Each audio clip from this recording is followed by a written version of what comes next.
just gently close your eyes. Just take a couple of deep breaths, centering yourself.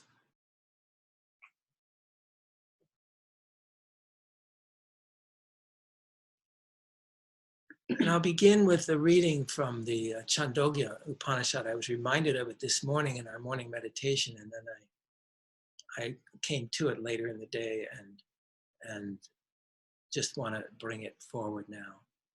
It reads like this. In the center of your heart, no bigger than the size of your thumb, is a secret dwelling, the lotus of the heart. Within that dwelling is a space, and within that space is the fulfillment of all desires.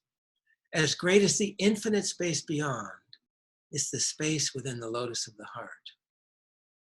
Both heaven and earth are contained in that inner space. Both fire and air, sun and moon, lightning and stars. Whether we know it in this world or know it not, everything is contained in that inner space. Never fear that old age will invade that space. Never fear that this inner treasure of all reality will wither and decay. This knows no age when the body ages. This knows no dying when the body dies. This is your true self, free from old age, free from death, free from grief, hunger, and thirst. In this self, all desires are fulfilled.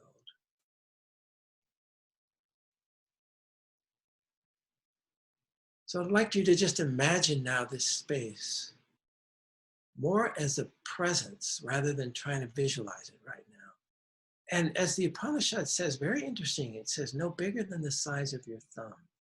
That gives you a hint as to the level of concentration of awareness. So you want to think of just holding your awareness as a space in your heart about the size of your thumb. It's not huge. It's not tiny, but it's pretty concentrated. Center your attention there and bring all of your awareness to focus on this center. And now imagine for a moment that this space in your heart is a gateway to the infinite, to the vast cosmos beyond, as the Upanishad says. And as you focus inward with your awareness, now allows an image to come in your mind of the night sky with its billions of galaxies, each galaxy itself having a billion stars. The estimate is there are about 100 billion galaxies, and each one of them has about 100 billion stars. And as you gaze out upon this sky, this light is reaching your eyes from all these different stars. And these stars are spaced millions of light years apart. As you look from one side of the sky to the other side of the sky, you're looking across vast distances of the universe. And those vast distances are replicated in miniature right inside your eyeball. So you are literally seeing the light year dimensions, the billions of light years across of the entire universe as you gaze across the night sky. And not only are you seeing this vast physical expanse of the universe, but you're also seeing the vast temporal expanse. The history of the universe is also replicated inside the tiny space of your eye.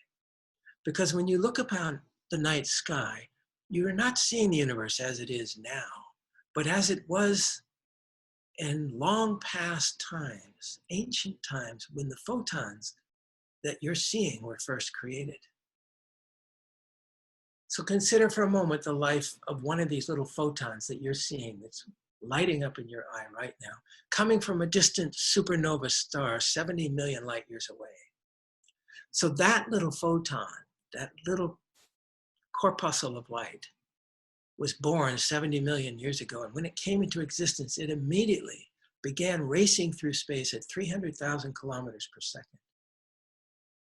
That's the speed of light, fast enough to zip around the equator of the Earth 7 times in less than a second. And at this breakneck speed, this little photon started its journey back at the end of the Mesozoic era, when the dinosaurs were proudly lumbering upon the earth. And as this photon kept racing toward the earth over the next 5 million years, the dinosaurs went extinct, probably caused by a meteor that crashed into the earth. And then mammals began to appear. And in 5 million years, squirrels, herons, and storks appeared. And then in another 5 million years, rabbits. And another 5 million years, monkeys appeared. And all the while, this little photon is continuing its journey across space. Then another 30 million years passed, and the first chimpanzee walked the earth. Another 8 million years, the first bipedal hominids appeared. And our little photon is faithfully racing its way toward the earth. 12 more million years pass, and the early Neanderthal Homo sapiens appeared. Then another 200,000 years, and the early humans painted the Altamira cave paintings.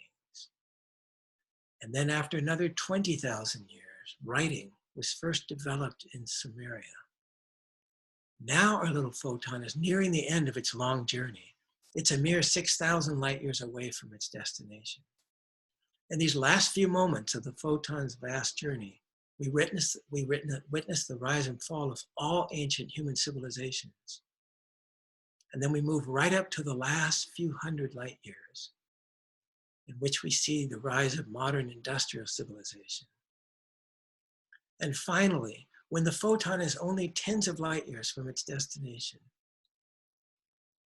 having completed 99.999% of its life, you were born. And throughout your entire childhood, youth, and adulthood, this little photon kept racing toward you. And eventually, that special moment came one night when you stepped out on the deck to enjoy the stars. And as you look up, that little photon enters the pupil of your eye, travels the last 2 centimeters of its journey, and then gives up its life on your retina. This tiny luminous being, born when the dinosaurs roamed the earth, and then traveling at the speed of light for 70 million years, now dies in order that you may see. It becomes transformed into a tiny electrical pulse in your optic nerve, which relays to your brain a direct visual report from that particular supernova all those eons ago. So when you gaze at the night sky, you are literally embracing the vast, ancient history of the entire universe. The vast expanses and the vast history are somehow contained within the tiny space of your eyeball. And so as this happens, what is this eye in which these photons are coming into you? What exactly is it? Let's follow that photon a little further. It becomes an electrical impulse which moves to your brain, and it is there absorbed as energy into your body. Well, what is your body? And what is its structure? Your body is composed of 5 billion atoms. Now, that's a lot of atoms, right? But just how big a number is it? Well, imagine that each atom were the size of a pea, that little green food that we love to eat. Or some of us don't like peas, most of us do. But how big a pile of peas would you need to equal the number of atoms in your body? Suppose you filled your entire house, floor to ceiling, with peas. Would that be enough? Not even close. Suppose you filled every building with peas in the city of Vancouver. Would that be enough? Not even close. And so let's say we covered the entire nation of Canada with peas up to your neck. I mean, that's a lot of peas, right? We're covering the entire country of Canada, one of the biggest countries in the world with peas. Would this be enough? Not even close. So let's cover the entire earth, land and sea, up to our necks in peas. That's a lot of peas. That's 1.5 meters of peas across the entire surface of the earth. Surely that's enough. Again, it's not even close. It turns out that you would need 1 million Earth-sized planets, each the same size as Earth, each one covered neck deep in peas in order to equal the number of atoms in your body. And as we said earlier, if you zoom in on any one of those atoms, at the core of it is the nucleus, which is like a tiny little diamond, if you will. and then this vast empty space, and then these electrons that are whirling around. All the rest is empty. Imagine now that you have these 5 billion atoms, 5 billion atoms, 5 times 10 to the 27, in your body. And most of them are little points of light with this vast empty space. So that if you looked at your body with an electron microscope, what would it look like? It would look exactly like looking out on that night sky. Large stretches of empty space punctuated by little points of light, which are the protons and the electrons. And all the rest is empty space. So your atoms are clustered in various ways, just like the stars are clustered in various ways, and they swirl about here and there in organized structures. But most of it is empty space. So you are something like a child's dot figure, a huge array of points of light separated by vast empty spaces, and only when you connect the dots does the form appear and you come alive. And what is it that connects these dots? What is the relationship? What holds it all together? It's love. In science, what holds it all together are called forces, and they're given various technical names: electromagnetic, gravitational, strong and weak nuclear forces. But in truth, they are all just so many forms of love.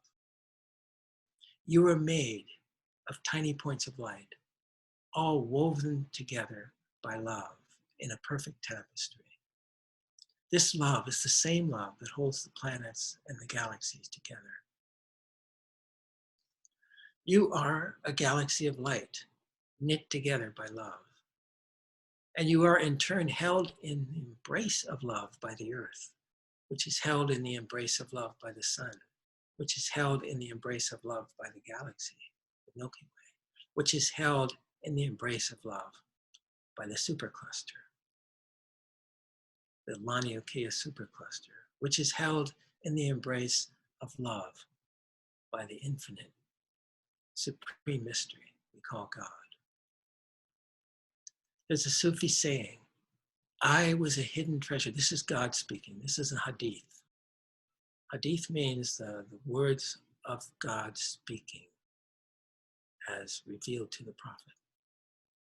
But the hadith is this.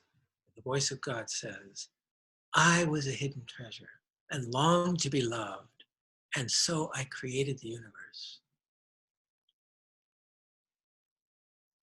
Feel this treasure now that is you. Feel yourself as a microcosmic replication of the vast treasure of the cosmos itself. That just as your eye contains, when you look out on the night sky, it somehow replicates the vast expanse as well as the ancient history of the entire universe inside your eyeball, inside your being. You are a microcosmic manifestation of this vast and treasured universe.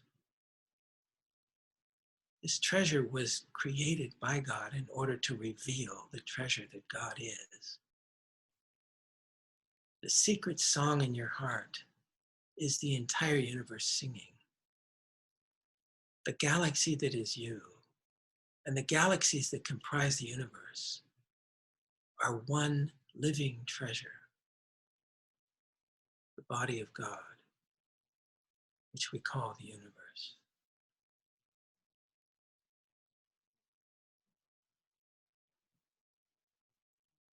It's all one galaxy of light knit together by love.